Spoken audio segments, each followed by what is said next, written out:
Wala, ang dami. Raised to 5 lang. So kung raised to 5 to, dagdagan natin ng Pascal natin. Pascal natin. So magkaroon tayo ng 1, 5, 10, 10, 5, tapos 1. So dito tayo mag-stop. Ito gamitin natin coefficient. So same process, lagay lang yung A tsaka coefficient. So same process, lagay lang yung A tsaka B. So una 1 times yung A, tapos yung B natin. Yung mga terms. Then plus, sunod nun is 5. Then lagay lang natin yung 3A tsaka B. Then plus, yung 10 naman. So 3A ulit. Then B. Then sunod is 10 ulit. Meron tayong 3A plus times B.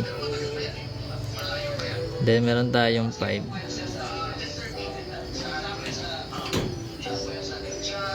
Tapos 3A ulit.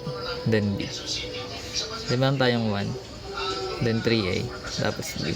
So same process ang ginawa natin. Lahat ng variable A natin, yung exponent is from 5 papuntang 0. So magkakaroon tayo ng 5. Then 4. Then 3. Then 2. Then 1. Then 0. Ay, hindi nakikita. Basta ganun pababa. Then sabihin natin pataas naman. So 0, 1, 2, 3, 4, and 5. Basta 5 yan. Ngayon, okay na yan. Pag inad natin yung exponent, 5 pa rin.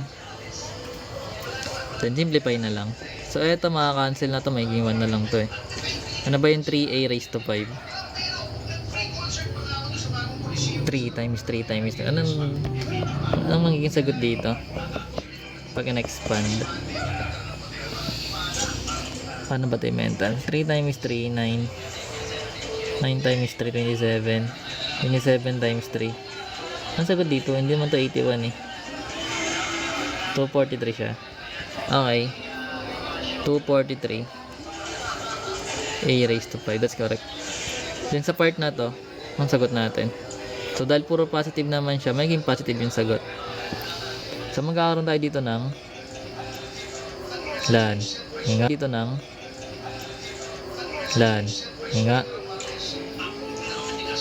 81 times 5. 81 times 5 times 5, may 5 pa tayo dito. May 5 pa tayo dito. So 81 times 5 siya. 81 times 5, 405. Integral. Hindi marunong si Matt Tuto, yung magaling. Ito si Sir. So magiging 405 A raised to 4. Then sa part na to, ano magiging sagot? Nga. Oh. Magkakaroon ka ng 3 cube. 3 cube is 27. Times 10 is 270.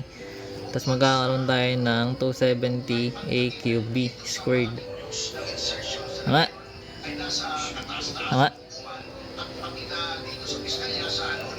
270 A squared A cube B squared.